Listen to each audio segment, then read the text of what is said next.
On July 17, 2026, the ground shook violently along the border between Mexico and Guatemala. A powerful magnitude 7.3 earthquake tore through the region, sending people running into the streets of Guatemala City, rattling buildings as far away as Mexico City, and triggering an immediate tsunami threat warning along parts of the Pacific coast. Within hours, a very specific question started trending online. Could this affect California? It is a fair question and a slightly misunderstood one. So let's actually walk through what experts know, what they do not know, and what the real relationship is between a major earthquake in southern Mexico and the seismic risk facing California. First, let's establish exactly what happened, because the details matter here more than you might think. According to the United States Geological Survey, the earthquake struck at a shallow depth of roughly 9 miles, with its epicenter located about 30 miles southwest of Aquilas-Cerdán, near the coast of Chiapas State in southern Mexico. A shallow depth like this tends to amplify shaking intensity and expand the area over which the earthquake can be felt, which is exactly why tremors reached as far as Mexico City, El Salvador, and Guatemala, hundreds of miles from the epicenter itself. The main shock was followed by a sequence of significant aftershocks, including a 5.1, a 5.3, and a 6.0, all clustered near Puerto Madero along the same stretch of coastline. USGS spokesperson Stephen Sobieski explained to reporters that given the size and location of the earthquake, damage was possible, and that analysts were actively reviewing impact assessment models to understand the scale of destruction. He also provided crucial context about why this region experiences earthquakes of this magnitude so frequently. This part of Mexico sits directly above a subduction zone where the Cocos Oceanic Plate is sliding underneath the North American Plate at a rate of approximately 76 millimeters per year. That is an enormous amount of tectonic stress building up continuously, and it has to release somewhere. According to Sobieski, this specific region has experienced at least 8 earthquakes of magnitude 7 or greater since the year 2000 alone, with the most recent comparable event being a 7.4 magnitude quake back in June 2020, and the largest earthquake in the sequence being an 8.2 magnitude monster back in September 2017, one of the strongest earthquakes ever recorded in Mexico's modern history. Now, here is where we need to slow down and actually address the headline question directly, because this is where a lot of online speculation tends to run ahead of the actual science. Could an earthquake in Chiapas, near the Guatemala border, meaningfully affect California? The short, honest answer from seismologists is no, not directly. And understanding exactly why requires a basic grasp of plate tectonics and geographic distance. California's earthquake risk comes primarily from an entirely different tectonic boundary than the one that ruptured in southern Mexico. The San Andreas fault system, which runs through much of California, is what geologists call a transform boundary, where the Pacific Plate and the North American Plate are sliding horizontally past each other, rather than one plate diving beneath the other, as happens along a subduction zone. This is a fundamentally different type of tectonic interaction, governed by different stresses, different fault mechanics, and critically, located roughly 2,000 miles away from where Friday's earthquake actually occurred. To put that distance into perspective, 2,000 miles is comparable to the distance between New York City and Denver. Nobody would reasonably expect an earthquake in Denver to directly trigger a rupture along a fault line in New York, and the same basic logic applies here. That said, and this is important, seismologists do not dismiss the question entirely, because there is a real, well-studied phenomenon called earthquake triggering, sometimes referred to as remote or dynamic triggering. This describes situations where a large earthquake sends seismic waves traveling through the Earth's crust that can, in rare cases, slightly increase stress on fault systems thousands of miles away, sometimes contributing to smaller tremors or minor changes in seismic activity in already stressed fault zones. The most famous documented example of this involved the 1992 Landers earthquake in California, a 7.3 magnitude event, which was linked to a noticeable increase in small earthquakes at Yellowstone National Park over 800 miles away, along with triggered seismicity detected at the Geysers geothermal field and other already active fault zones across the western United States. However, and this distinction genuinely matters, remote triggering effects observed in these documented cases have consistently been limited to minor increases in already occurring small-scale seismic activity, not the triggering of major damaging earthquakes on entirely separate fault systems. Seismologists studying the Landers case were explicit that the triggered activity at Yellowstone consisted of small earthquakes, not a major seismic event, and that the phenomenon appeared to depend heavily on specific local conditions, such as the presence of geothermal or volcanic systems that are already primed with fluid-filled fractures sensitive to passing seismic waves. California's major fault systems, including the San Andreas, do not currently show evidence of behaving in a similarly sensitive manner to distant remote triggering from earthquakes occurring along the Central American subduction zone. It is also worth directly addressing the tsunami angle, since that was a major part of the initial coverage surrounding this earthquake. The National Weather Service did issue an immediate tsunami threat warning following the initial shock, a standard precautionary measure following any earthquake of this magnitude occurring near or under the ocean. However, officials clarified fairly quickly that tsunami conditions were not expected for California, Oregon, Washington State, Alaska, or Canada's western coastline. This is largely a matter of geography and fault orientation. Tsunami risk depends heavily on how an earthquake displaces the seafloor, and the specific characteristics of this rupture, combined with its distance from the California coastline, meant that any resulting wave activity was expected to remain localized to the immediate region near southern Mexico, Guatemala, and El Salvador, rather than propagating with damaging force across the Pacific toward the American West Coast. So, if this specific earthquake is not a direct threat to California, why does this question keep coming up every single time a major earthquake strikes anywhere near North America? Part of the answer lies in genuine, well-founded concern about California's vulnerability, concern that exists independently of any single earthquake happening elsewhere. California sits along one of the most studied and most closely monitored fault systems on the planet, and seismologists have long warned that the state is overdue for what is often referred to as the big one, a major rupture along the southern San Andreas fault that could potentially reach magnitude 7.8 or higher. The United States Geological Survey has estimated that there is roughly a 70% probability of a magnitude 6.7 or greater earthquake striking the greater Los Angeles area within the next several decades, a statistic that understandably keeps public attention focused on seismic risk whenever any significant earthquake makes headlines anywhere in the world. There's also a psychological and historical dimension worth mentioning here. Southern California has experienced its own significant earthquakes originating from the broader Mexico border region before, and these events have left a lasting impression on how people interpret news of quakes near Mexico. Back in 2010, a 7.2 magnitude earthquake struck near Mexicali in Baja California. And unlike the recent Chiapas event, that earthquake did produce real, measurable effects across the border. Buildings swayed from Tijuana all the way to Los Angeles. Aftershocks rattled Southern California for days afterward. Hospitals and nursing homes in border communities were evacuated as a precaution, and reports of cracked roads, broken water mains, and power outages came in from across the region. The key difference between that event and the recent Chiapas earthquake comes down entirely to geography. The 2010 Baja California earthquake occurred on a fault system directly connected to the broader Pacific plate boundary that extends up through California itself, making it geologically part of the same interconnected fault network that includes portions of Southern California's own seismic zones. The Chiapas earthquake, by contrast, occurred on a completely separate subduction zone system, one governed by different plate interactions entirely, and located far outside the fault network that directly influences California.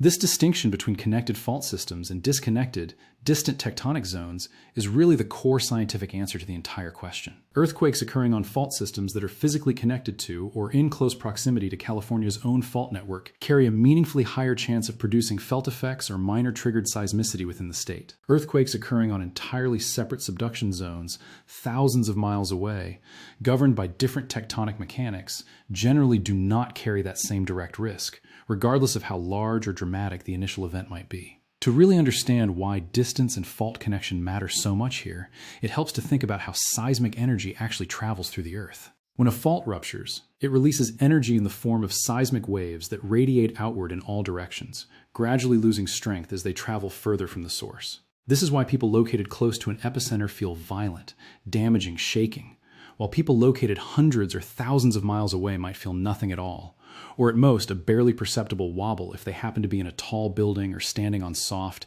amplifying soil. Over a distance of 2,000 miles, the vast majority of an earthquake's energy is already dissipated long before it could meaningfully stress a separate fault system. On the other end of that distance, this is simple physics, not speculation, and it forms the backbone of why seismologists remain confident in ruling out any direct physical threat to California from this specific event. There's also a common misconception worth addressing directly. The idea that tectonic plates function like a single interconnected machine where pressure released in one location must inevitably transfer somewhere else along the same plate boundary. In reality, plate boundaries are made up of many individual fault segments, each accumulating and releasing stress somewhat independently based on local geology, rock composition, and the specific history of previous ruptures in that exact location. While it is true that a major earthquake can sometimes shift stress onto neighboring fault segments within the same general system, encouraging researchers to closely monitor areas adjacent to a rupture for weeks or months afterward, this kind of stress transfer becomes increasingly negligible over long distances and essentially disappears entirely once you cross onto a fundamentally different type of plate boundary, as is the case between the Cocos subduction zone and the San Andreas transform system. Seismologists monitoring the aftermath of the Chiapas earthquake will, as standard practice, be watching closely for any unusual seismic activity along nearby fault segments within Mexico and Central America over the coming days and weeks, since aftershock sequences and localized stress transfer within the same general tectonic system are well documented and expected. This is fundamentally different from watching for effects thousands of miles away in California, where the geological connection simply does not exist in the same way. Monitoring stations across the western United States, including extensive networks operated by the USGS and various state geological agencies, continuously track seismic activity regardless of what triggers public attention, and any unusual activity detected in California following this event would almost certainly be coincidental, reflecting the state's own ongoing background seismicity rather than any causal link to events in southern Mexico. It is worth pointing out that California experiences small earthquakes on a near constant basis, the vast majority too minor to be felt by anyone. The state records thousands of measurable earthquakes every single year, the overwhelming majority below magnitude 3, a normal and expected feature of living along an active plate boundary. This constant background activity means that, statistically speaking, some degree of seismic activity is essentially guaranteed to occur in California within any given window of time, entirely independent of unrelated earthquakes happening elsewhere in the world. This is precisely why attributing any subsequent minor tremor in California to a distant, unconnected earthquake risks confusing simple statistical coincidence with genuine causation, a distinction that matters enormously when trying to communicate accurate risk information to the public. It is also worth addressing something seismologists frequently point out whenever headlines like this circulate: the idea that earthquakes somehow come in predictable clusters or patterns that can be used to forecast future events in unrelated regions. This remains one of the most persistent myths in popular earthquake discussion, and it is worth being direct about it. Despite decades of research, there is currently no reliable scientific method for predicting the specific timing, location, or magnitude of a future earthquake based on the occurrence of a previous unrelated earthquake elsewhere. Seismologists can calculate long-term probabilities based on historical activity and stress accumulation along known fault systems, which is exactly how the 70% Los Angeles probability figure mentioned earlier was generated. But this differs fundamentally from short-term prediction based on a recent unrelated event happening somewhere else in the world. That said, experts do use significant earthquakes like the recent Chiapas event as valuable opportunities for public education and infrastructure review, even when direct physical risk to distant regions like California is minimal. Emergency management officials in seismically active regions often use major earthquake headlines as moments to remind residents to review their own preparedness plans, regardless of where the triggering headline event actually occurred. The California Department of Public Health, for example, maintains detailed guidelines on what to do during earthquake, shaking, covering everything from the well-known drop, cover, and hold-on technique to specific advice about securing heavy furniture, preparing emergency supply kits, and understanding evacuation routes for coastal areas at risk of tsunami activity. There's also an important regional angle to this story that deserves attention beyond the California question specifically. The earthquake's impact on Guatemala and southern Mexico itself carries significant weight, independent of any connection to the United States. Guatemala City experienced widespread evacuations of high-rise buildings as tremors shook the capital. And analysts have noted that events like this expose the deep vulnerability of Central American urban infrastructure, much of which has developed rapidly without matching investment in seismic-resistant building codes. Historically, major seismic events in this region have prompted renewed discussions around international cooperation, emergency response funding, and infrastructure development between Guatemala, Mexico, and the United States, conversations that are likely to resurface again in the aftermath of this latest event. It is also worth noting how differently seismic risk gets communicated depending on where an earthquake actually strikes. In Mexico City, one of the most earthquake-experienced major cities on the planet following the devastating 1985 and 2017 quakes, an extensive early warning system exists specifically designed to give residents precious seconds of advance notice before shaking arrives, based on detecting the initial, faster-moving seismic waves before the more damaging waves follow behind them. Interestingly, reports following the Chiapas earthquake noted that the alert system did not sound in the capital for this particular event, with officials explaining that the energy radiated during the earthquake did not cross the specific threshold required to trigger a citywide alert, despite the shaking still being noticeably felt in parts of the city. This detail matters because it illustrates just how calibrated and localized earthquake early warning systems really are, built around very specific thresholds tied to particular fault systems in particular cities, rather than functioning as a single blanket warning system covering enormous, geologically diverse regions. California operates its own version of this technology, known as the Shake Alert Early Warning System, which similarly relies on detecting the earliest seismic waves from earthquakes occurring specifically within California, Oregon, and Washington, sending alerts to phones and connected systems in the seconds before stronger shaking arrives. This system is calibrated entirely around the state's own fault networks and would not have activated in response to the Chiapas earthquake, precisely because that earthquake occurred far outside the geographic and seismic network that Shake Alert is designed to monitor. This is yet another practical illustration of just how geographically bounded modern earthquake detection and warning systems really are, reinforcing the broader point that seismic risk and the technology built to respond to it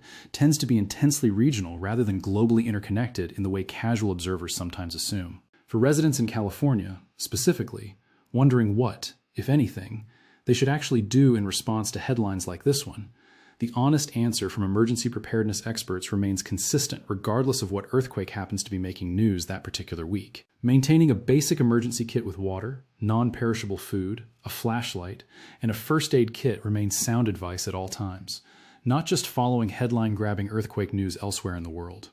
Securing heavy furniture and water heaters to wall studs reduces injury risk during actual local shaking events. Knowing the drop, cover, and hold-on technique, rather than outdated advice like standing in doorways, remains the current evidence-based recommendation from seismologists and emergency management officials alike. None of this preparedness advice changes based on whether a major earthquake happens to strike in Chiapas, Guatemala, Japan, or anywhere else in the world, because California's own seismic risk exists independently and consistently, driven entirely by its own fault systems, rather than fluctuating in response to distant, unconnected events. Returning to the central question one more time, because it deserves a clear, direct answer rather than a vague one. Based on everything seismologists currently understand about plate tectonics, fault mechanics, and the specific geography involved, the July 17th earthquake near the Mexico-Guatemala border does not pose a direct seismic threat to California. The distance involved, the different tectonic boundary type, and the lack of any physical fault connection between the two regions all point toward the same conclusion. This was a serious, significant earthquake for the communities directly affected in southern Mexico, Guatemala, and El Salvador, but it does not meaningfully increase the immediate earthquake risk facing California specifically. What this event does do, however, is serve as a useful and timely reminder of something that remains true regardless of what happens in Mexico, Guatemala, or anywhere else in the world. California's own seismic risk exists independently, driven by its own fault systems, its own historical earthquake patterns, and its own well-documented probability estimates for future major events. That risk does not increase because of an earthquake happening 2,000 miles away on an unrelated fault system, but it also does not decrease. It simply continues to exist as a constant, well-understood feature of living in a seismically active state, one that deserves ongoing attention and preparation regardless of whatever earthquake headline happens to be trending on a given day. If you take one thing away from this breakdown, let it be this. Not every earthquake headline that mentions Mexico is automatically a California story, and understanding the actual science behind plate tectonics helps separate genuine regional risk from understandable, but ultimately unfounded speculation. The Chiapas earthquake was a real, significant event with real consequences for the people living through it, but it does not rewrite California's seismic risk profile, which remains governed by its own fault systems and its own long-documented patterns, entirely independent of what happens along the Central American subduction zone. That independence is a crucial point, because it underscores the reality that seismic hazards are local phenomena, rooted in the specific geology and tectonic history of each region. The forces that drive earthquakes in Chiapas are not the same forces that drive earthquakes in Los Angeles or San Francisco. The stresses that build up along the Cocos North American subduction zone are not transferred to the San Andreas transform boundary. The faults that rupture in Guatemala are not connected to the faults that run through California. Each system operates on its own timeline, governed by its own dynamics, and responding to its own triggers. This does not mean that earthquakes in one region can never have any effect on another. As noted earlier, remote triggering is a real phenomenon, and seismic waves from large events can travel great distances. But the effects of such triggering are typically minor, limited to small increases in background seismicity in already active areas, and do not extend to the initiation of major, damaging earthquakes on unrelated fault systems. The energy that reaches California from an earthquake in Chiapas is simply too diffuse, too scattered, and too weak to meaningfully alter the stress state of the San Andreas or other major California faults. That reality is important for public understanding because it helps to counter the kind of alarmist speculation that often follows major earthquakes in neighboring regions. When a 7.3 magnitude quake strikes near the Mexico-Guatemala border, it is natural for people in California to wonder if they are next.